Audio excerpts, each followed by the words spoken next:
Hello दोस्तों, स्वागत है आप सभी का हमारे यूट्यूब चैनल पर। तो जैसा कि आपको पता है कि जैक बोर्ड ने यहाँ पे टर्म 2 का जो है मॉडल सेट है जारी कर दिया गया है। ठीक है, तो यहाँ पे हम लोग जो है केमिस्ट्री का जो है सॉल्यूशन करने वाले हैं सेट 1 के लिए। तो जैसा कि आपको पता है कि एग्जामिनेशन जो है एक ही बार होने वाला है, जिसमें टर्म 1 और टर्म 2 के जो भी वहाँ पे सिलेबस और मॉडल सेट को जारी किया गया था उसी के आधार पर यहाँ पे आपको जो है फाइनल एग्जामिनेशन में एक ही चीज़ में आपको जो है एक ही दिन आपको जो है एग्जामिनेशन होने वाला है, जिसमें वहाँ पे टर्म 1 और 2 को जो है मिक्स करके एग्जामिनेशन होगा। लेकिन यहाँ पे जो मॉडल सेट जारी किया गया था वो टर्म 1 के लिए जो है पहले जारी कर ही दिया गया था, उसको मैं आपने नहीं देखा है तो चैनल पे अवेलेबल है, वहाँ पे जाके आप लोग उस चीज़ को देख सकते हो। और उसी के आधार पर यहाँ पे जो टर्म 2 का सिलेबस था उसी पर यहाँ पे जो है इसका मॉडल सेट जारी किया गया है। ठीक है, तो यही यहाँ पे सबसे पहले आप लोगों के लिए इन्फॉर्मेशन था। तो यहाँ पे हम लोग जो है सेट 1 को आज सॉल्व करने वाले हैं। जैसा कि यहाँ पे 5 सेट जो है बेसिकली आपका टर्म 2 के लिए भी यहाँ पे आया हुआ है। ठीक है, तो यहाँ पे जो सेट 1 इसका यहाँ पे देख सकते हैं हम लोग, वो 1 आवर 30 मिनट मतलब 1 घंटा 30 मिनट का यहाँ पे टाइम आपको दिया जाएगा। ठीक है, और यहाँ पे देख सकते हैं जैक बोर्ड 2022 के लिए। तो यहाँ पे क्या है कि ये जो सेट जारी किया गया है उसमें जो आपको रिटेन एग्जामिनेशन इस चीज़ को लिखना है आप लोगों को। जैसा कि आपने देखा था कि टर्म 1 के लिए वहाँ पे जो है ऑब्जेक्टिव क्वेश्चन थे और उसका आप लोगों को जो है OMR शीट दिया जाएगा और उसमें कलर करना है। लेकिन यहाँ जो टर्म 2 का जो सिलेबस के हिसाब से यहाँ पे जो था, तो उससे जो मॉडल सेट यहाँ पे जारी किया गया उसको यहाँ पे जो आप लोगों को है रिटेन मतलब आप लोगों को लिख के वहाँ पे आंसर करना है। ठीक है, तो यहाँ पे क्या होगा कि 3 सेक्शंस हो गए। ठीक है, जिसमें बेसिकली सेक्शन ए जो कि कह सकते हैं 1 वर्ड्स से रिलेटेड होगा, जिसमें 1 मार्क्स के क्वेश्चंस रहेंगे। फिर यहाँ पे सेक्शन बी जिसमें आपको जो है थोड़ा शॉर्ट टाइप से रहेगा जो कि 3 मार्क्स से लगभग रहेगा। और सेक्शन सी जो कि यहाँ पे 5 मार्क्स से आपका रिलेटेड मतलब लॉन्ग क्वेश्चन वहाँ पे रहने वाला है। तो 3 सेक्शन में आपका यहाँ पे जो है मॉडल सेट जारी किया गया है, जिसमें सेक्शन ए 1 मार्क्स का है, सेक्शन बी आपका जो है 3 मार्क्स का और सेक्शन सी आपका कितना 5 मार्क्स का है। ठीक है, तो ये चीज़ आपको जानकारी इतना होना चाहिए। अब यहाँ पे हम लोग जो है इस चीज़ को सॉल्व करना स्टार्ट करते हैं। तो सेट 1 यहाँ पे है, इसको आप लोग ज़्यादा से ज़्यादा शेयर भी कर दीजिएगा अपने दोस्तों के साथ। यहाँ पे मैंने जो है अच्छे तरीके से आप लोगों के लिए PDF तैयार किया है। ठीक है, बहुत ही अच्छे तरीके से यहाँ पे सारी चीज़ समझाएंगे और बस इस चीज़ को आप लोग ज़्यादा से ज़्यादा शेयर जरूर कीजिए। ठीक है, और यहाँ पे देख सकते हैं थोड़ा बहुत आपको राइटिंग से अगर प्रॉब्लम है तो इस चीज़ को मैंने बहुत जल्दी में किया, तो थोड़ा बहुत आप लोग एडजस्ट कर लीजिएगा राइटिंग का जो भी। ठीक है, तो चलिए यहाँ पे अब हम लोग जो है सॉल्व करना स्टार्ट करते हैं। बहुत ही मज़ेदार तरीके से यहाँ पे स्टार्ट कर रहे हैं, इसको बहुत ही अच्छे से यहाँ पे किया गया है। ठीक है, तो यहाँ पे जो है फर्स्ट क्वेश्चन कुछ इस तरीके से पूछा गया है कि what is the unit of first order rate constant. तो इसको आप लोग जो है जो मॉडल सेट आपने डाउनलोड किया उससे मिला भी सकते हो, यहाँ पे कहीं भी कोई दिक्कत नहीं है, आप लोग उसी को मिला सकते हो। तो पूछा गया कि जो यूनिट है फर्स्ट ऑर्डर रेट कांस्टेंट का वो क्या है। तो उसका जो होता है पर सेकेंड होता है, मतलब 1/, सेकेंड को ऐसे हम लोग लिख रहे हैं तो 1/s भी लिख सकते हैं और पर सेकेंड। तो इसका राइट आंसर ये चीज़ हो जाएगा। अगला यहाँ पे पूछा गया था कि state an example of emulsion. ठीक है, इमल्सन क्या होता है, एक टाइप ऑफ कोलॉइड होता है, कोलॉइड का एक टाइप होता है। तो इसमें इसका एग्जाम्पल पूछा गया तो इसका एग्जाम्पल जो है आपको मिल्क लिखना है। क्या हो जाएगा, मिल्क हो जाएगा। अगला यहाँ पे पूछा गया है कि right 1 example of bidentate ligand. Bidentate ligand का जो है आप लोगों को एग्जाम्पल पूछा गया, तो इसका जो यहाँ पे आंसर होगा ऑक्जेलेट आयन हो जाएगा। कुछ इस तरीके से इसका जो है स्ट्रक्चर होता है। ठीक है, ये बेसिकली 1 मार्क्स के क्वेश्चन, इसको आप 1 वर्ड में लिख सकते हो, एक ही लाइन में आप आंसर इसका दे सकते हो। फिर आगे पूछा गया कि write the IUPAC name of the given compound. यहाँ पे एक कंपाउंड दिया गया था कुछ इस तरीके से, तो इसमें आपको जो IUPAC नेम पूछा गया। तो यहाँ पे देखिए कुछ इस तरीके से अगर हम लोग इसको नंबरिंग करेंगे तो आप इधर से भी नंबरिंग कर सकते हो, इधर से भी नंबरिंग कर सकते हो। तो मैंने इस चीज़ से नंबरिंग किया। ठीक है, इधर से हमने इस चीज़ को नंबरिंग किया, तो 1 2 3। तो 3 कार्बन को हम लोग प्रोपेन कहते हैं और 2 में हमारा मिथाइल लगा हुआ, तो 2 मिथाइल प्रोपेन इसका राइट आंसर हो जाएगा। ठीक है, इस तरीके से आपको लिखना था। आगे पूछा गया था कि write the name of the sugar present in DNA। मतलब DNA में कौन सा शुगर प्रेजेंट होता है उसका नाम आप लोगों को लिखना था। तो कुछ इस तरीके से आपको जो पेंटोज शुगर होता है मतलब बीटा D2 डीऑक्सी राइबोज, ये इसका जो है राइट आंसर हो जाएगा। मतलब डीएनए में जो होता है ये पेंटोज शुगर पाया जाता है और बेसिकली इसको हम लोग बीटा D2 डीऑक्सी राइबोज कहते हैं। अगला पूछा गया था कि write the monomer of nylon 66, जो नाइलॉन 66 पॉलीमर को मोनोमर यहाँ पे पूछा गया था। तो इसका जो मोनोमर कुछ इस तरीके से एडिपिक एसिड प्लस हेक्सामिथिलीन डायमीन होता है, ठीक है।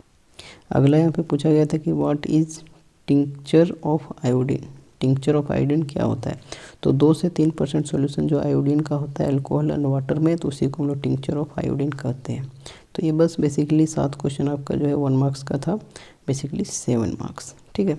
तो ये बस 1 वर्ड्स में आप लोग इस चीज़ को लिख सकते थे, तो हमने इस चीज़ को अच्छे तरीके से सारा लिख लिया है। अब हम लोग जो है सेक्शन बी की ओर बढ़ते हैं। सेक्शन बी जो कि हमारे यहाँ 3 मार्क्स का होता है। इस चीज़ को मैं थोड़ा जल्दी जल्दी कर रहा हूँ ताकि आपको बहुत ही कम समय में इस चीज़ के बारे में अच्छे से आपको समझ में आ जाए। और इतना बता दे रहे हैं कि अगर आपने पूरा चैप्टर अच्छे तरीके से पढ़ा है, जो टर्म 2 का सिलेबस था आपने उसको अच्छे तरीके से पढ़ा होगा, तो आपको ये चीज़ जनरली बहुत ही अच्छे तरीके से समझ में आ जाएगा, ठीक है। तो यहाँ पे जो सेक्शन बी में फर्स्ट क्वेश्चन जो है 8 नंबर क्वेश्चन, तो वो चीज़ पूछा गया है कि a reaction of second order, देखना है यहाँ पे ऑर्डर क्या है, सेकेंड है, विथ रिस्पेक्ट टू रिएक्टेंट, किसके रिस्पेक्ट में, रिएक्टेंट के रिस्पेक्ट में। कहता है कि how is the rate of reaction is affected if concentration of the reactant is, यहाँ पे फर्स्ट दिया डबल, सेकेंड दिया रिड्यूस टू हाफ, ठीक है। तो ये बेसिकली आपको जो है एनसीईआरटी का क्वेश्चन है, आप इस चीज़ को एनसीईआरटी के बुक में भी देख सकते हो, ठीक है। मुझे क्वेश्चन नंबर याद बेसिकली उतना अच्छे से नहीं है, बट ये चीज़ आपका एनसीईआरटी का क्वेश्चन है। तो यहाँ पे पूछा गया है कि जो सेकेंड ऑर्डर रिएक्शन है रिस्पेक्ट रिएक्टेंट के रिस्पेक्ट में, तो उसमें बोला गया है कि अगर रेट ऑफ रिएक्शन अगर अफेक्ट होता है कंसंट्रेशन ऑफ रिएक्टेंट में, कब, जब हम लोग उसको डबल करते हैं या फिर रिड्यूस करते हैं हाफ, तब उसके जो है कंसंट्रेशन में क्या उसके रेट ऑफ रिएक्शन में अफेक्शन देखने को मिलता है। तो सबसे पहले तो यहाँ पे हमने देखा कि ये सेकेंड ऑर्डर का है, तो इसलिए हम लोग जब सेकेंड ऑर्डर का अगर रेट लिखेंगे तो Ka का पावर 2 हो जाएगा, क्योंकि ऑर्डर उसका 2 हो जाएगा। अगर यहाँ पे कोई भी A से B यहाँ पे प्रोडक्ट चल रहा है, रिएक्टेंट से प्रोडक्ट हो रहा है, और बेसिकली ये जो है सेकेंड ऑर्डर का यहाँ पे रेट ऑफ रिएक्शन हो गया। तो कुछ इस तरीके से रेट इक्वल टू Ka का पावर 2 हो गया। तो यहाँ पे आप पूछा है कि अगर एक का कंसंट्रेशन अगर डबल कर दिया जाए तो रेट पर क्या अफेक्ट पड़ेगा। तो यहाँ पे जैसा कि लिखा गया कि if concentration is double, concentration को अगर डबल किया जाता है तो रेट इक्वल टू, यहाँ पे हम लोग जान रहे हैं ये चीज़ है। अब यहाँ पे जो कंसंट्रेशन एक की जगह है वो क्या करेंगे, डबल करें, तो 2 रख दिए, तो 2 का पावर 2 मतलब 4 टाइम, मतलब रेट जो है वो 4 टाइम्स हो जाएगा। ये चीज़ समझ में आ रहा है। अगला यहाँ पे बोला गया है कि if concentration reduce to half, अगर कंसंट्रेशन को हाफ कर दिया, मतलब ए का वैल्यू अगर हाफ कर देते हैं, तो कुछ इस तरीके से रेट इक्वल टू लिखेंगे के इंटू हाफ का यहाँ पे स्क्वायर, तो बेसिकली कितना हो जाएगा 1/4। मतलब वही बोला गया कि if concentration is reduce to half it becomes 1/4 times. तो बहुत ही इजी क्वेश्चन था। आपको बस यहाँ पे ऑर्डर आपको देखना है, रेट ऑफ रिएक्शन उसका लिख लीजिएगा, तब यहाँ पे आप इस चीज़ को आसानी से बैठा सकते हो। अगला क्वेश्चन पूछा गया था कि write the 3 differences between physisorption and chemisorption. Physisorption और केमिज ऑप्शन में जो है 3 डिफरेंस को यहाँ पे पूछा गया है, ठीक है। अच्छे से समझ में आ रहा है। तो फिजिक्स ऑप्शन एक तरफ लिखें, एक तरफ केमिज ऑप्शन, तो 3 यहाँ पे जो है उसका डिफरेंस लिखेंगे। तो फर्स्ट यहाँ पे डिफरेंस होगा कि the adsorbate is held by weak van der Waals forces, किसमें, फिजिक्स ऑप्शन। फिजिक्स ऑप्शन में जो होता है एडसॉर्बेट वो हेल्ड करता है वीक वंडरवाल फोर्सेस के द्वारा। वहीं पे अगर केमिज ऑप्शन में देखें तो स्ट्रॉन्ग वंडरवाल फोर्सेस के द्वारा एडसॉर्बेट हेल्ड होता है।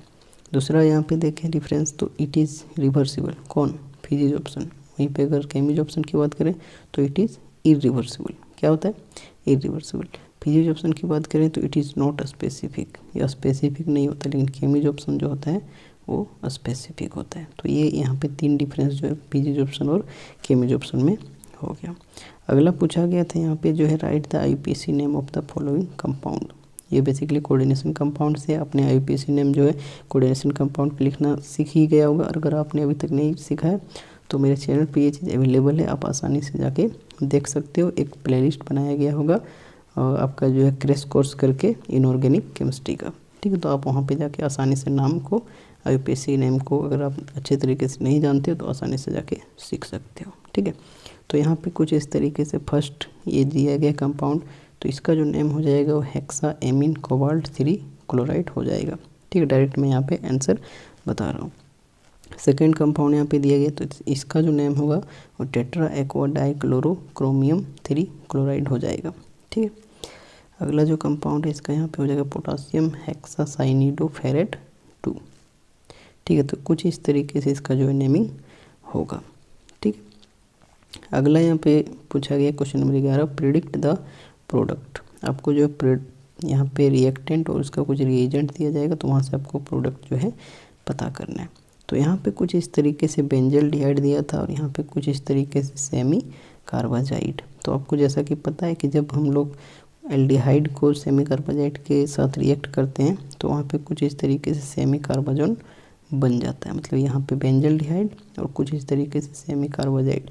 तो यहाँ पे क्या हुआ कि AH2 और ये O से जो है आपका H2O बाहर हो जाएगा और ये इसके साथ कंबाइंड हो गया, कुछ इस तरीके से बेंजल्डिहाइड सेमी कार्बाजोन बना देगा। तो यही आपका यहाँ पे प्रोडक्ट पूछा गया था। अगला क्वेश्चन कुछ इस तरीके से था कि ये एनिलीन दिया गया था और Br2 दिया गया था, यहाँ पे कुछ भी आपको मेंशन नहीं किया गया था, यहाँ पे इसका प्रोडक्ट पूछा। तो जैसा कि आपने जो है ब्रोमिनेशन पढ़ा होगा एमीन चैप्टर में, तो एनिलीन को जब हम लोग Br2 वाटर के साथ ब्रोमीन वाटर के साथ रिएक्ट करते हैं तो कुछ इस तरीके से 2,4,6 ट्राई ब्रोमो एनिलीन बन जाता है। इसी को हम लोग ब्रोमिनेशन कहते हैं एनिलीन का, ठीक है। एनिलीन को 3Br2 के साथ H2O, यहाँ पे H2O प्रेजेंस यहाँ पे दिखाई नहीं गया था, लेकिन कुछ इस तरीके से H2O हो जाएगा, ठीक है। तो 2,4,6 ट्राई ब्रोमो एनिलीन का फॉर्मेशन हो जाएगा। बेसिकली ये ब्रोमिनेशन रिएक्शन है एमीन चैप्टर में। अगला यहाँ पे कुछ इस तरीके से दिया गया था, जो थैलिक एसिड है, इसको जब हम लोग SOCl2 के साथ हीट करेंगे तो यहाँ पे क्या बनेगा, ये चीज़ पूछा गया था। तो जैसा कि आपको पता है कि जो कार्बोक्सिलिक एसिड होता है उसको जब हीट करते हैं SOCl2 के साथ तो कुछ इस तरीके से यहाँ पे थाइनाइल क्लोराइड टाइप का बन जाता है, मतलब एथेनॉल क्लोराइड करके बन जाएगा और साइड प्रोडक्ट में SO2 HCl कुछ इस तरीके से बनता है, ठीक है। तो ये आपका जो है यहाँ से यहाँ तक आपका जो है इसका आंसर था, ठीक है।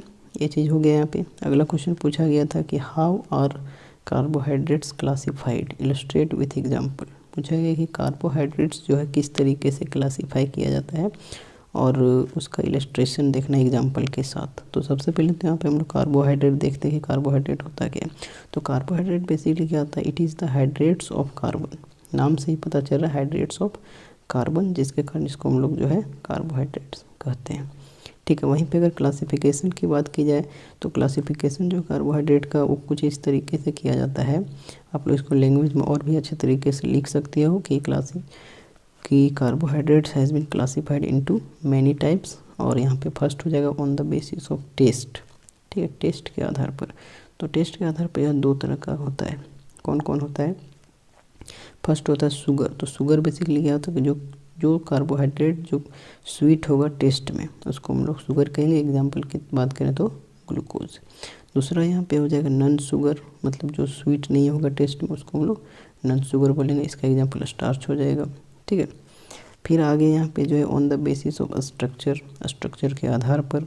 तो स्ट्रक्चर के आधार पर यहाँ पे कुछ इस तरीके से जो है फर्स्ट आपका हो जाएगा मोनोसेक्राइड्स, ठीक है, मतलब carbohydrates which can be hydrolyse further in simpler unit, जिसको हम लोग सिंपलर यूनिट में जो है कर सकते हैं क्या, हाइड्रोलाइज। जैसे कि एग्जांपल की बात की जाए ग्लूकोज, ठीक है। फिर यहाँ पे जो है अगला हो जाएगा ओलिगोसेक्राइड, ठीक है। देखिए यहाँ से ये जो मॉडल सेट आप सॉल्व कर रहे हो इससे बहुत सारे क्वेश्चन आपके डायरेक्टली एग्जामिनेशन में आ जाएंगे, तो आप बहुत ही अच्छे तरीके से इस चीज़ को कवर करते चलिएगा और अच्छे से इसको प्रैक्टिस आप लोग कर लीजिएगा। इसीलिए मैंने अच्छे तरीके से जो है सारा चीज़ लिखते हुए यहाँ पे आप लोगों को दिखा दिया है, ठीक है। तो ओलिगोसेक्राइड क्या होता है, तो बोला जाता है कि इट कैन बी, मतलब जो कार्बोहाइड्रेट्स है जिसको हाइड्रोलाइज किया जा सकता है 2 और लगभग 10 मोनोसेक्राइड यूनिट में, तो उसी को हम लोग ओलिगोसेक्राइड कहते हैं। जैसे एग्जांपल की बात की जाए सुक्रोज, ठीक है। वहीं पे अगर और अगला बात करें तो पॉलीसेक्राइड होता है तीसरा यहाँ क्लासिफिकेशन। तो कहता है कि carbohydrates which can be hydrolyse into large number of monosaccharide unit.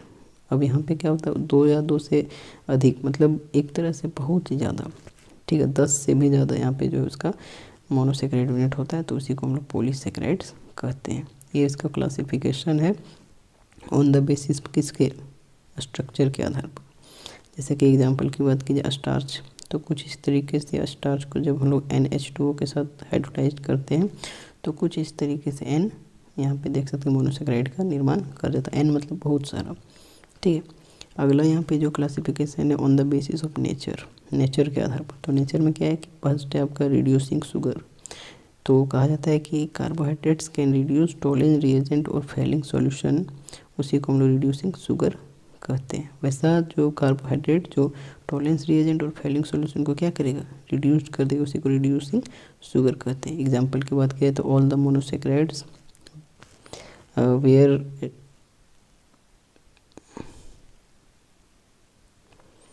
All the monosaccharides whether aldose और कीटोज, जैसे कि ग्लूकोज फ्रुक्टोज, तो ये आपका आ जाएगा रिड्यूसिंग शुगर में। अगला कहता है नॉन रिड्यूसिंग शुगर, तो कहता है the carbohydrate which can not reduce Tollens reagent और फेलिंग सॉल्यूशन, जो टॉलेंस रिएजेंट और फेलिंग सॉल्यूशन को रिड्यूस नहीं करेगा उसे को नॉन रिड्यूसिंग शुगर कहेंगे, जैसे कि सुक्रोज और स्टार्च इसका एग्जाम्पल हो जाएगा।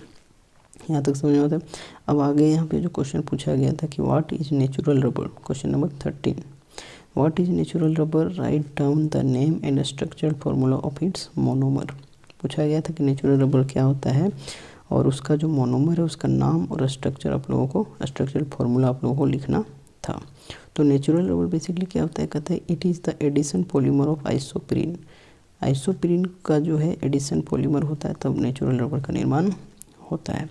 अगर यहाँ पे बात करें उसके नेम ऑफ मोनोमर का, तो नाम से यहीं से पता चल रहा है आइसोप्रीन इसका जो है मोनोमर हो जाएगा।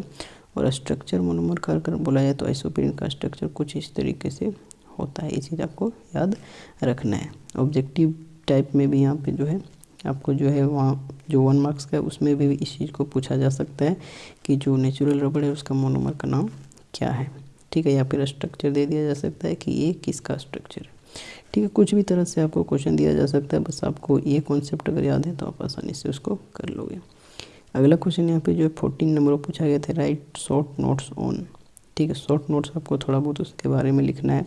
तो फर्स्ट था एंटीबायोटिक्स। तो एंटीबायोटिक्स क्या होता है, कहता था chemical substances which are produced by micro organism and which are used to kill or inhibit the growth of other harmful microorganisms are called antibiotic।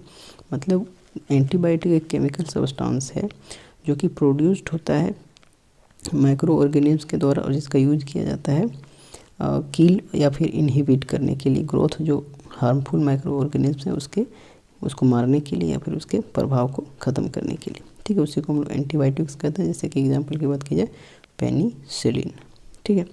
अगला पूछा गया था कि एंटासिड्स, एंटासिड्स क्या होता है, तो कहता है कि the over production of acid in the stomach, जब स्टोमेज में जो एसिड का प्रोडक्शन बहुत ही ज़्यादा हो जाता है, एक्सेस मात्रा में हो जाता है, तो काउज करता है पेन इन स्टोमेज, तो पेट का दर्द वहाँ से हो जाता है। And the medicine which remove excess acid from stomach is called antacid. तो जो एक्सेस एसिड है उसको रिमूव करने के लिए जो मेडिसिन दिया जाता है उसी को हम लोग जो है एंटासिड्स कहते हैं। जैसे कि यहाँ पे आप लोग देख सकते हैं सोडियम हाइड्रोजन कार्बोनेट NaHCO3, ठीक है। तो ये आपका जो है सेक्शन सी यहाँ पे कंप्लीट होता है जो कि 3 मार्क्स में आपको पूछा जाएगा। अगला यहाँ पे बात है सेक्शन सी, और यहाँ से जो लॉन्ग क्वेश्चन का शुरुआत होता है जो कि 5 मार्क्स में आपको पूछा जाएगा, ठीक है। तो फर्स्ट क्वेश्चन यहाँ पे पूछा गया था कि show that for a first order kinetics, first order kinetics के लिए बेसिकली फर्स्ट ऑर्डर रिएक्शन के लिए the time required for 99% completion of a reaction is twice. जो टाइम रिक्वायर्ड होता है 99% कम्प्लीशन किसी भी रिएक्शन का वो ट्वाइस होता है time required to complete 90% of the reaction, जो ठीक है। तो यहाँ पे वही चीज़ पूछा गया था कि जो टाइम रिक्वायर्ड होता है 99% कम्प्लीशन ऑफ रिएक्शन के लिए वो ट्वाइस होता है time required 90% of the reaction, ठीक है। ये चीज़ आपको समझ में आ रहा है। तो यहाँ पे हम लोग इसको किस तरीके से लिखेंगे, तो सबसे पहले तो हम लोगों ने देखा कि जो फर्स्ट ये तो रिएक्शन आपका जो फर्स्ट ऑर्डर रिएक्शन के लिए, तो फर्स्ट ऑर्डर रिएक्शन के लिए जो टाइम रिक्वायर्ड का फॉर्मूला होता है कुछ इस तरीके से ये चीज़ होता है, मतलब T = 2.303/K × log A0/A। A0 आपका इनिशियल हो जाएगा और ये आपका फाइनल कंसंट्रेशन हो जाएगा, ठीक है। तो जैसा कि यहाँ पे हम लोग माने कि late initial concentration A0 = A, ठीक है, इस चीज़ को हम लोगों ने ए मान लिया है क्योंकि वहाँ पे पूछा गया था कि 99% कंप्लीसन जो है वो इक्वल है ट्वाइस ऑफ 90% कंप्लीसन। ठीक है, तो यहाँ पे सबसे पहले 99% कंप्लीसन ऑफ रिएक्शन के लिए देखें तो ये इक्वल टू क्या हो जाएगा, ये अगर कंसंट्रेशन इसके लिए निकालें तो आपका यहाँ पे क्या हो जाएगा कि ए माइनस, ठीक है, ये जो हम लोग इनिशियल यहाँ पे माने और उसमें कितना माइनस हो जाएगा जो आपका यहाँ पे दिया गया परसेंटेज में, तो ए माइनस ए इंटू 99/100, यही ना इसका हो जाएगा 99% का कंप्लीशन। ठीक है, तो इसको जब सॉल्व करेंगे तो 0.01 ए आ जाएगा इसका वैल्यू। अब यहाँ पे जैसा कि आपको पता है कि टी का फॉर्मूला आपको पता है कितना है कि टी इक्वल टू ये आपका जो है फॉर्मूला है, तो अगर टी 99% के लिए इसका फॉर्मूला लगाएं तो 2.303/k हो जाएगा और लॉग ए नोट, तो ए नोट का वैल्यू यहाँ पे कितना आपको दिखाई दे रहा है, ए नोट का वैल्यू हम लोगों ने यहाँ पे मान लिया इनिशियल कंसंट्रेशन ए, तो यहाँ पे ए लिखेंगे और डिवाइडेड बाय द कंसंट्रेशन जो है मोलर कंसंट्रेशन किसका, ए का, तो ए इक्वल टू हमारा कितना आया 0.01 ए। इस तरीके से यहाँ पे निकाल के हम लोग सबसे पहले 99% और 90% का कंपैरिजन करेंगे, तभी वहाँ पे हम उस चीज़ को शो कर सकते हैं। तो कुछ इस तरीके से 2.303/k आ जाएगा इंटू लॉग 100 आ जाएगा। कैसे आएगा 100, तो यहाँ पे इसको पॉइंट हटाएंगे तो ऊपर 100 आ जाएगा और डिवाइडेड में 1, तो ये चीज़ तो 100 ही रहेगा, तो लॉग 100 यहाँ पे हो जाएगा। आप अच्छे से देखोगे सारा चीज़ आपको जो है समझ में आ जाएगा। ठीक है, तो यहाँ पे कुछ इस तरीके से log 100 का वैल्यू जो आपका है 2 आता है, तो यहाँ पे हो जाएगा 2.303 इंटू 2 डिवाइडेड बाय k। इसको हम लोग मान लेते हैं इक्वेशन 1। सबसे पहले टी 99% के लिए देखें, अब यहाँ पे जो है T for 90% completion of reaction के लिए देखेंगे। ठीक है, तो यहाँ भी उसी तरीके से ए इक्वल टू निकालेंगे, तो आपका जो है हम लोगों ने वहाँ पे जो इनिशियल माना है और उसमें से यहाँ पे 90% जो कम्प्लीट हो उसको माइनस करेंगे, तो ए माइनस ए इंटू 90/100, जैसे कि हम लोग 99% के लिए किए थे उसी तरीके से यहाँ पे हो जाएगा। तो ये आपका जो है 0.1 ए आ जाएगा। तो अब यहाँ पे टी जो 99, तो अब यहाँ पे जो टी 90% के लिए अगर देखेंगे तो उसमें हम लोग फॉर्मूला लगाएंगे, तो 2.303/k इंटू लॉग जो हम लोग यहाँ पे इनिशियल वाला देखें तो ए, और यहाँ पे हमारा कितना आया 0.1 ए आया। तो इसको जब सॉल्व हम लोग करेंगे तो ए से तो ए कैंसिल हो जाएगा और एक पॉइंट को हटाएंगे तो ऊपर क्या होगा, एक 0 आएगा। तो यहाँ पे log 10 कुछ इस तरीके से हो जाएगा, और जैसा कि आपको पता है कि log 10 का वैल्यू जो होता है कितना होता है 1 होता है, इसलिए इसको इससे मल्टीप्लाई करेंगे तो 2.303/k ये आ गया 99% के लिए। तो इसको हम लोग इक्वेशन 2 मान लेंगे। ठीक है, यहाँ तक समझ में आ रहा है। अब क्या करना है, इन सभी को कंपेयर कर देना, मतलब डिवाइड कर देना है 1 को 2 से। तो ऊपर हम लोग लिखेंगे टी 99%, नीचे टी 90%। यहाँ पे टी 90% का ये वैल्यू है और टी यहाँ पे टी 99% का ये वैल्यू है और टी 90 का ये चीज़ वैल्यू है। जब इसको हम लोग कुछ इस तरीके से ऊपर नीचे करेंगे तो यहाँ पे 2.303 इससे कैंसिल हो जाएगा, के से कैंसिल हो, और फाइनली हमारा जो है टी 99% इक्वल टू हो जाएगा ट्वाइस ऑफ टी 90%। यही आपको जो है शो करना था। एक बार अच्छे से देख लीजिए, यहाँ पे कुछ इस तरीके से फर्स्ट ऑर्डर रिएक्शन के लिए था, उसके लिए टाइम रिक्वायर्ड का जो होता है फॉर्मूला इस तरीके से। तो इनिशियल कंसंट्रेशन सबसे पहले ए नोट को हम लोग ए मान लिए, उसके बाद यहाँ पे जो कंपेयर कर देने पर 99% कंप्लीशन ऑफ रिएक्शन से और यहाँ पे 90% कंप्लीशन ऑफ रिएक्शन से, और फिर डिवाइड कर देने के बाद यहाँ पे आपको जो है शो हो जाएगा। ठीक है, तो कुछ इस तरीके से ये लॉन्ग क्वेश्चन में आपको पूछा जाना है। तो आपके एग्जामिनेशन में हो सकता है यहाँ पे जो परसेंटेज का वैल्यू ये चीज़ सिर्फ चेंज कर दिया जाए, बाकी बाद अगर फर्स्ट ऑर्डर के लिए यहाँ पे पूछा जाए तो आपको यही जो है रूल फॉलो करना, एकदम सेम टू सेम आपको सिर्फ जो है परसेंटेज का वैल्यू वहाँ पे चेंज कर देना। ठीक है, अगला क्वेश्चन यहाँ पे पूछा गया कि discuss the general characteristic of group 17 elements with reference to. ठीक है, कुछ यहाँ पे जो है जनरल कैरेक्टरिस्टिक दिया गया ग्रुप 17, ठीक, ग्रुप 17 पी ब्लॉक एलिमेंट का, तो उसके रेफरेंस में। तो यहाँ पे फर्स्ट दिया गया था oxidation state, second ionization enthalpy, third आपका जो इलेक्ट्रॉन गेन एंथैल्पी। तो इसमें क्या चेंजेज है उसी के बारे में पूछा गया था। तो कुछ इस तरीके से सबसे पहले तो हम लोग लिखेंगे कि जनरल इलेक्ट्रॉनिक कन्फिग्रेशन जो ग्रुप 17 है पी ब्लॉक एलिमेंट का, वो क्या होता है NH2NP5, और बेसिकली इसको हम लोग हैलोजन फैमिली कहते हैं, जिसमें फ्लोरीन से लेकर आपका जो है एस्टाटाइन तक आता है। ठीक है। कुछ इस तरीके से अगर फर्स्ट का बात करें ऑक्सीडेशन स्टेट का, तो बोला गया कि the common oxidation state of halogens are -1 +1 +3 +5 +7। जो कॉमन ऑक्सीडेशन स्टेट है वो एक कुछ इस तरीके से हेलोजन के लिए है, लेकिन but out of them -1 is most common oxidation state. लेकिन इनमें से जो यहाँ पे दिया गया है उसमें से जो -1 है वो आपका सबसे मोस्ट कॉमन ऑक्सीडेशन स्टेट होता है। ठीक। अगला यहाँ पे पूछा गया था आयोनाइजेशन एंथैल्पी के बारे में, तो इसमें लिखे हैं कि the ionisation enthalpy of halogens are very high. Halogen का जो आयोनाइजेशन एंथैल्पी होता है वो बहुत ही हाई होता है and decreases down the group. ठीक है। और जब जैसे नीचे डाउन द ग्रुप में आता है तो डिक्रीज करता है due to increase in the atomic size, जैसे जैसे एटॉमिक साइज इंक्रीज करता हुआ जाता है। ठीक है। अगला पूछा गया था कि electron gain enthalpy. Electron gain enthalpy बोला गया कि halogens have maximum electron gain enthalpy. Halogen के पास जो होता है मैक्सिमम इलेक्ट्रॉन गेन एंथैल्पी होता है in their respective period. Respective period में पीरियड की ओर जाएंगे तो उसका जो मैक्सिमम इलेक्ट्रॉन गेन एंथैल्पी होता है because halogens has only 1 electron less than the stable noble gas configuration. ठीक है। क्योंकि उसके पास जो है नोबल गैस कॉन्फिगरेशन से एक जो है इलेक्ट्रॉन कम होता है। फिर कहा गया कि इट इज़ कौन सा electron gain enthalpy is decreases down the group. ठीक है। डाउन द ग्रुप जाते हैं तो इलेक्ट्रॉन गेन एंथैल्पी जो है डिक्रीज करता है due to increase in atomic radius. Atomic radius में इंक्रीज होने के कारण। ठीक है। तो ये कुछ यहाँ पे इसके बारे में लिखा गया था ग्रुप 17 एलिमेंट्स के बारे में। ठीक है। अगला क्वेश्चन यहाँ पे पूछा गया था कि draw the structure of the following compound. कुछ कंपाउंड दिया गया उसको आपको स्ट्रक्चर जो है ड्रॉ करना था। फर्स्ट यहाँ पे दिया गया था XeF2। क्या दिया गया? XeF2। तो XeF2 का कुछ इस तरीके से हम लोगों ने स्ट्रक्चर ड्रॉ किया। इधर Xe है, इधर F, इधर से कुछ इस तरीके से 3 लोन पेयर। इसका यहाँ पे बात किया तो ये लीनियर शेप का होता है। ठीक है। ये XeF2 का स्ट्रक्चर है।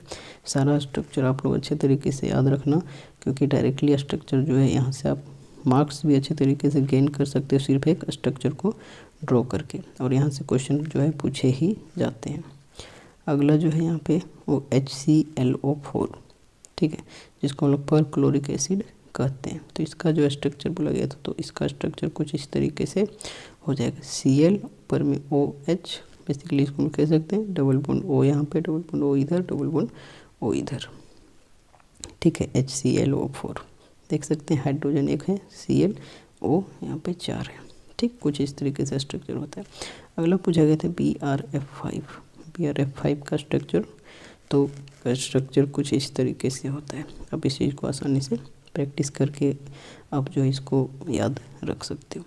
अगला यहाँ पे था H2SO4 सल्फ्यूरिक एसिड। तो इसका स्ट्रक्चर क्या होता है? बीच में ऐसा आपका आ जाता है डबल बॉन्ड, ऊपर O, इधर से O, इधर OH, इधर OH। इसको OH को आप लोग चाहें तो कुछ इस तरीके से O यहाँ पे H भी कर सकते हैं, कोई दिक्कत नहीं है। फिर अगला है यहाँ पे XeOF2। ठीक है। XeOF2। तो XeOF2 का कुछ इस तरीके से स्ट्रक्चर हो जाता है, और यह जो होता है टी शेप्ड का होता है। कैसा होता है? टी शेप्ड का।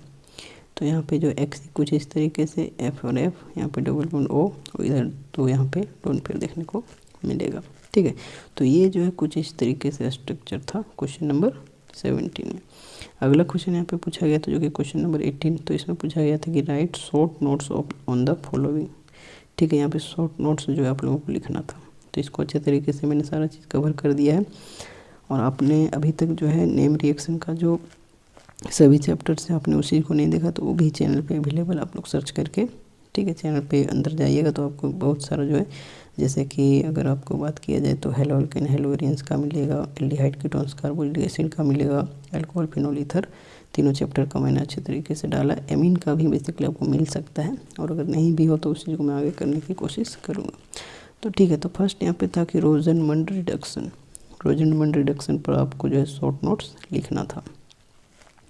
तो यहाँ पे हो जाएगा कि एसाइल क्लोराइड या एसिड क्लोराइड इसको बोलते हैं, इज हाइड्रोजिनेटेड ओवर कैटलिस्ट, जो कि क्या है? Palladium on barium sulphate to form aldehyde, और इस रिएक्शन को रोजनमंड रिडक्शन कहते हैं। मतलब कुछ इस तरीके से जो है आपका जो है एसिड एसाइल क्लोराइड कुछ इस तरीके से यहाँ पे आपको देखने को मिल रहा है, और इसमें कुछ इस तरीके से कैटलिस्ट आपका जो पैलेडियम और बेरियम सल्फेट आ जाएगा, और यहाँ पे कुछ इस तरीके से एल्डिहाइड जो कि बेसिकली बेंजल्डिहाइड में कन्वर्ट कर दिया।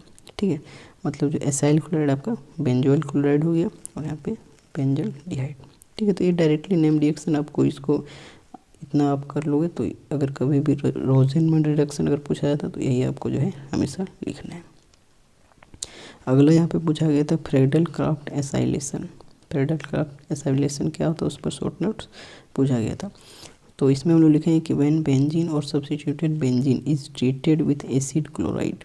ठीक है, जब बेंजीन और सब्स्टिट्यूटेड बेंजीन, मतलब सब्स्टिट्यूटेड कहने का मतलब कि बेंजीन पर कोई भी अलग से आपको जो है चीज़ देखने को मिल सकता है। इन द कोई भी ग्रुप हो जाएगा, इन the presence of anhydrous aluminium chloride.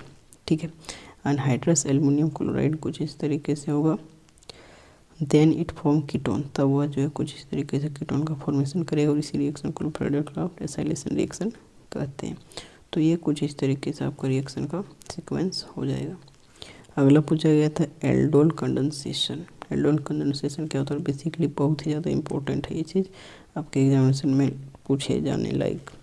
तो यहाँ पे होता है कि when aldehyde and ketone having at least 1 alpha hydrogen, जब एल्डिहाइड और कीटोन जिसके पास कम से कम एक अल्फा हाइड्रोजन होगा, in the presence of dilute alkali as catalyst. ठीक है, जिसमें डाइल्यूट अल्कली जैसा एक कैटलिस्ट होगा, to form beta hydroxy aldehyde जिसको हम लोग एल्डोल भी कहते हैं, और बीटा हाइड्रोक्सी कीटोन जिसको हम लोग कीटोल भी कहते हैं। It is called aldol reaction, और इसको हम लोग एल्डोल रिएक्शन कहते हैं। फिर यहाँ पे बोला गया कि the aldol and ketol readily lose water, वो क्या करता है वाटर को लूज करता है to give alpha beta unsaturated carbonyl compound which are aldol condensation product, और इसी को हम लोग जो है एल्डोल कंडेंसेशन रिएक्शन कहते हैं। ठीक, जैसे कि यहाँ पे देख सकते हैं कुछ इस तरीके से इथेनॉल यहाँ पे डाइल्यूट NaOH के साथ रिएक्ट किया गया, तो यहाँ पे 3 हाइड्रोक्सी ब्यूटेनॉल बनाएगा, और यहाँ से वाटर जब इसका बाहर होगा तो कुछ इस तरीके से ब्यूट-2 इनोल बना देगा, जो कि एक एल्डोल कंडेंसेशन प्रोडक्ट होगा। ठीक है, ये चीज़ आपका हो गया। अगला और लास्ट क्वेश्चन यहाँ पे, जो जैसा कि आपको पता है कि 19 क्वेश्चन टोटल आपका जो है रिटेन वाला में पूछा जाएगा। ठीक है, तो यहाँ पे पूछा गया कि हाउ विल यू कन्वर्ट, जो कि आपका बेसिकली ऑर्गेनिक का जो कन्वर्जन है उससे आपका क्वेश्चन यहाँ पे दिया गया है। तो बोला गया कि फर्स्ट बेंजीन से एनिलीन बनाना है, बेंजीन टू एनिलीन। तो कुछ इस तरीके से जब बेंजीन को हम लोग कॉन्क HNO3 और कॉन्क H2SO4 के साथ करेंगे तो सबसे पहले तो ये नाइट्रोबेंजीन में चेंज होगा, फिर इसको जो है नाइट्रोबेंजीन को Fe और HCl के साथ रिडक्शन कराएंगे, तब जाके हमारा एनिलीन बन जाएगा। ठीक है, तो ये कुछ इस तरीके से बेंजीन से एनिलीन का कन्वर्जन है। अगला पूछा गया था क्लोरोइथेन से प्रोपेन 1 एमीन, क्लोरोइथेन से प्रोपेन 1 एमीन। तो कुछ इस तरीके से क्लोरोइथेन आपका होता है, और इसको जब लोग NaCN के साथ करेंगे रिएक्शन तो यहाँ पे साइनोइथेन करके बन जाएगा CH3CH2CN, और इसका जब रिडक्शन करेंगे निकेल और हाइड्रोजन के साथ तो कुछ इस तरीके से आपका जो है प्रोपेन 1 एमीन बन जाएगा। तो यही आपका क्लोरोइथेन से आपका जो प्रोपेन 1 एमीन का रिएक्शन कन्वर्जन है। अगला पूछा गया है कि नाइट्रोबेंजीन से एनिलीन आपको बनाना है। ठीक है, तो अभी हमने देखा यहाँ पे कुछ इस तरीके से ऊपर में जो बेंजीन होता है उससे हम लोग जो है नाइट्रोबेंजीन बनाए, और नाइट्रोबेंजीन से एनिलीन। तो यहाँ से अगर इस चीज़ को देखें तो यही आपका क्वेश्चन नंबर 3 है। ठीक है, तो इसी चीज़ को यहाँ पे हम लोगों ने लिखा है कि जब नाइट्रोबेंजीन को FeHCl के साथ रिडक्शन करते हैं तो यहाँ पे एनिलीन बन जाता है। तो कभी कभी इस तरीके से जो एग्जामिनेशन में अगर क्वेश्चन आता है तो आपका वहाँ से भी आप ट्रिक लगाओगे तो आसानी से ये चीज़ हो जाता। ठीक है, अगला क्वेश्चन यहाँ पे पूछा गया था बेंजोइक एसिड से आपको एनिलीन बनाना है। ठीक है, तो ये आपका बेंजोइक एसिड कुछ इस तरीके से होता है, बेंजीन के ऊपर कार्बोक्सिलिक एसिड को हम लोग बोलते हैं बेंजोइक एसिड। इसको जब NH3 के साथ हिट करेंगे तो बेंजामाइड बनेगा। ठीक है, क्या बनेगा? बेंजामाइड, बेंजीन के ऊपर CONH2। फिर इसको जब Br2 एल्कोहलिक OH के साथ रिएक्ट करेंगे तब जाके हमारा एनिलीन बन जाएगा। तो यहाँ से बेंजोइक एसिड से एनिलीन का कन्वर्जन हो गया। अच्छे से सारे से आप लोग देखते हुए चलिएगा, नहीं भी समझ आता तो थोड़ा सा पीछे वीडियो कीजिएगा तो वो चीज़ जो भी मैं बोल रहा हूँ वो चीज़ आपको समझ में आ जाएगा। फिर अगला और यहाँ पे देख सकते हैं लास्ट जो है आपका आज के मॉडल सेट 1 के लिए, तो इसमें पूछा गया था एनिलीन से बेंजाइल अल्कोहल। ठीक है, तो एनिलीन को जब हम लोग Na2 या HCl के साथ 273 से 278 केल्विन के साथ रिएक्ट करते हैं तो यहाँ पे बेंजीन डाइजोनियम क्लोराइड जो N2Cl कुछ इस तरीके से बनता है। फिर उसको H3PO2 और H2O के साथ रिएक्ट करते हैं कॉपर के साथ, तो यहाँ पे हीट कर देते हैं, तब जाके बेंजीन बनता है। फिर बेंजीन को यहाँ पे कुछ इस तरीके से जो है, ये आपका फ्रेडल क्राफ्ट रिएक्शन ही है बेसिकली, तो यहाँ पे कुछ इस तरीके से मिथाइल बेंजीन बनेगा। फिर इसको जो मिथाइल बेंजीन को Cl2 1 मोल के साथ लाइट के प्रेजेंस में करते हैं तो कुछ इस तरीके से आपका बन जाएगा। फिर इसको ये चीज़ जब बनेगा उसको हम लोग एक्वस के OH के साथ रिएक्ट करेंगे तो यहाँ से हमारा बेंजाइल अल्कोहल का निर्माण हो जाएगा। तो ये आपका जो है एनिलीन से बेंजाइल अल्कोहल का यहाँ पे रिएक्शन बताए हैं कन्वर्जन। तो ये थोड़ा आपको जो है लॉन्ग लग रहा होगा, अगर आपने जो अच्छे तरीके से चैप्टर पढ़ा है तो और भी अगर कोई मेथड है तो आप लोग कमेंट में बता सकते हो और इसको आप अपने तरीके से भी सॉल्व कर सकते हो। ठीक है, तो यहीं पे जो हमारा सेट 1 पूरा का पूरा सॉल्व हो जाता है। मिलते हैं अपने सेट 2 के साथ। इसको तब तक आप लोग ज़्यादा से ज़्यादा एकदम शेयर कीजिएगा, ठीक है। और आप लोग इसके बारे में जो भी आपको लग रहा है उसको कमेंट में आप लोग बता सकते हो। जो भी चीज़ आपको जो है पूछना है इस चीज़ को आप कमेंट में कर सकते हो। चैनल पे पहली बार विजिट कर रहे होंगे तो चैनल को सपोर्ट कर सकते हो, सब्सक्राइब कर सकते हो, ताकि और भी जो वीडियो आपको यहाँ पे जो सॉल्यूशन आएगा तो उसको आप आसानी से देख सकते हो। और बस वीडियो को एक लाइक ज़रूर कीजिएगा, ज़्यादा से ज़्यादा इस चीज़ को शेयर कीजिएगा। चलिए यहाँ तक आप सभी का धन्यवाद।